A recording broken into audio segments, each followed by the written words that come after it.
नमस्कार, स्वागत है आपका टीवी 24 नेटवर्क में और मैं हूं अजय सिन्हा। महाराष्ट्र के नासिक में एमएनसी के अंदर बीपीओ में किस तरह से अवैध धर्मांतरण का खेल चल रहा था, जब उसका खुलासा हुआ तो पूरे देश में चर्चा होने लगी कि कैसे एक पूरा ग्रुप बना हुआ था कोट टाई वाला, जो हिंदू युवक युवतियों का अवैध धर्मांतरण करवा रहा था। जब यह खुलासा हुआ तो तमाम हिंदूवादी संगठनों ने इसका विरोध किया। पुलिस एक्टिव होती है और पुलिस कई लोगों को हिरासत में लेती है, जिसमें से निदा खान नाम की एक युवती को भी गिरफ्तार किया जाता है। निदा खान पर आरोप लगते हैं कि उसने बकायदा अपने ग्रुप के साथ, जो एक समूह बनाया हुआ था, उसके साथ मिलकर हिंदू युवक युवतियों को निशाना बनाया। किसी को आर्थिक रूप से कमजोर देखा, किसी को परेशान देखा तो उसे बरगलाया और बरगला कर अवैध धर्मांतरण कराने की कोशिश की। जब यह पूरा मामला निकलकर सामने आया तब कुछ लोग बचाव में उतर आए, कहने लगे ये तो गलत है, ये गलत हो रहा है। ऐसा कुछ भी नहीं है, लेकिन अब जो खुलासे सामने आए हैं वो अपने आप में दिमाग चकरा देने वाले हैं कि कैसे बकायदा साजिश की जा रही थी और हिंदू युवक युवतियों को अवैध धर्मांतरण की आग में ढकेला जा रहा था। कुछ खबरें बताते हैं, एनडीटीवी की खबर है, नासिक टीसीएस में 5 बड़े खुलासे। निदा खान ने कबूला, मैं ही देती थी नमाज की ट्रेनिंग। दैनिक जागरण खबर है, टीसीएस कंपनी मतांतरण मामले में बड़ा खुलासा, नमाज पढ़ने का प्रशिक्षण देने की निदा खान ने कबूली बात। निदा खान अब तोते की तरह बोल रही है, बता रही है कि कैसे उसने ट्रेनिंग दी थी कि नमाज कैसे पढ़नी है, कैसे ट्रेनिंग दी गई थी, बातें बताई गई थी कि रोजा कैसे रखना है। जब किसी को कोई दिक्कत हुई तो बताया गया फला मजार पे चले जाओ, वहां दिक्कत सही हो जाएगी। तमाम तरह के खुलासे हुए। आपको बताएं, इस मामले में यौन उत्पीड़न और कथित जबरन धर्मांतरण मामले में पुलिस ने अपनी चार्जशीट जो दाखिल की है उसमें तमाम खुलासे हुए हैं। पुलिस को मोबाइल से 37 इस्लामिक ऑडियो क्लिप्स और एप्स मिले हैं, जिन्हें जबरन पीड़िता के मोबाइल में इंस्टॉल कराया गया था। बताया गया कि टीसीएस के ऑफिस में 7वीं मंजिल पर जो कैफे था वही साजिश का मुख्य अड्डा था। वहां चाय कॉफी पीने आदमी नहीं जाता था, वहां साजिश रचने जाता था कि कैसे हिंदू युवक युवतियों को जाल में फंसाया जाए, उनको मतांतरण उनका करवाया जाए, धर्मांतरण करवाया जाए। जब यह सब मामला सामने आया और देश में चर्चा हुई कि क्या अब एमएनसीज भी इन सब चीजों से नहीं बची हैं, क्या अब टाई कोट वाले भी इस अवैध धर्मांतरण के खेल में उतर आए हैं, क्या निदा खान जैसी महिलाएं पूरी साजिश रच रही हैं, विदेशी लिंक भी सामने आए, इस बात का भी दावा किया गया।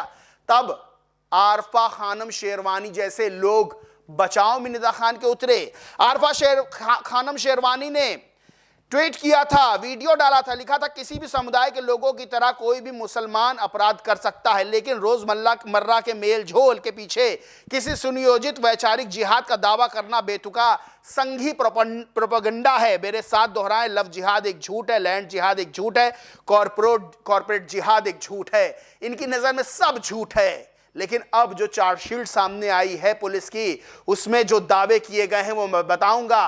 5 खुलासे जो दिमाग घुमा देंगे, वो 5 खुलासे ऐसे हैं जो आरफा खानम शेरवानी जैसे लोगों के मुंह पर ताला लगाते हैं, जो बताते हैं कि जो लैंड जिहाद, लव जिहाद, कॉर्पोरेट जिहाद झूठ बताया जा रहा है, जबकि वो जमीन पर काम कर रहा है। आपको बता, पहला खुलासा, अजमेर जाओ संतान की गारंटी। तौसीफ नाम का शख्स कैसे पीड़िता को कहता है कि तौसीफ अख्तर कहता है उसकी व्यक्तिगत स्थिति का फायदा उठाते हुए कि तुम्हें संतान नहीं हो रही, तुम्हें अजमेर के मौलवी का मोबाइल नंबर देता हूं, वहां जाकर आने के बाद तुम्हें गारंटी बच्चा होगा। यानी वो मौलवी डॉक्टर है क्या?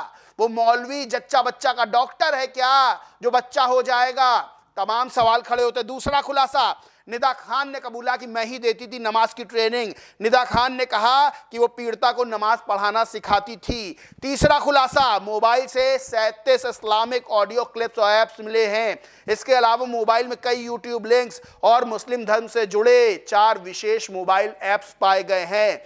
चौथा खुलासा, टीसीएस ऑफिस का कैफे था साजिश का अड्डा।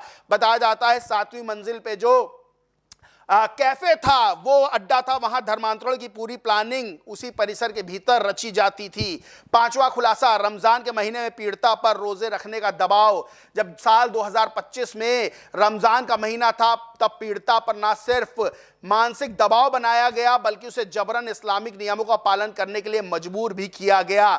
मुख्य आरोपी दानिश और तौसिफ अत्तार ने पीड़िता को पूरे 30 दिन के रोजे रखने के लिए कहा था। इस मामले में पुलिस ने चार्जशीट में शिकायतकर्ता, उसकी मां, टीसीएस के कर्मचारियों, प्रबंधन यौन उत्पीड़न निवारण समिति के सदस्यों और मामले की जांच अधिकारियों सहित 106 गवाहों के बयान शामिल किए हैं। यानी अपने आप में दिमाग घुमा देने वाला ये पूरा मामला है कि कैसे साजिश रची जा रही थी। लेकिन आरफा खानम शेरवानी जैसे लोग सीधे कहते हैं कि ऐसा कोई है ही नहीं, ऐसा कुछ है ही नहीं, ये तो रोजमर्रा की चीजें।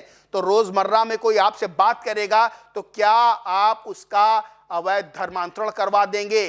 क्या आप ये बताएंगे कि नहीं तुम्हारा धर्म खराब है, मेरा धर्म अच्छा है? क्या यही दोस्ती है? आपको याद होगा गाजियाबाद का सूर्या चौहान वाला मामला कि किस तरह से धोखा दिया गया दोस्ती में। योगी आदित्यनाथ ने भी कहा कि दोस्ती करके बुलाते हो और छुरेबाजी करते हो, ये बर्दाश्त नहीं होगा।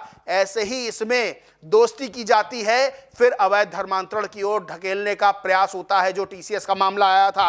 अब आरफा खानम शेरवानी एक और ट्वीट करती है, लिखती है, मोदी सरकार एक मैरिज ब्यूरो क्यों नहीं खोल लेती? ऐसी संस्था जहां सरकार ही तय करे कौन किससे और कब शादी कर सकता है, क्योंकि अब भी सरकार ही तय कर रही है। सिर्फ फर्क इतना है कि उससे पहले उस जोड़े की जिंदगी नर्क बन रही है जिनकी शादी से सरकार सहमत नहीं है। इस मैरिज ब्यूरो को तो कानूनी दर्जा भी मिलना चाहिए। धर्म की आज़ादी और तमाम तरह के नागरिक अधिकारों की बात सिर्फ एक नौटंकी बनकर रह गई है। इसको खत्म करने का समय आ गया है। यानी ये कहती है धर्म की आज़ादी, तो धर्म की आज़ादी ये कहती है कि किसी को अपनी बातों में बरगला कर उसका मतांतरण करवा दिया जाए, किसी को ये ट्रेनिंग दी जाए कि नमाज कैसे पढ़नी है जबकि वो उस धर्म से ताल्लुक ही नहीं रखता है, किसी की मजबूरी का फायदा उठाया जाए।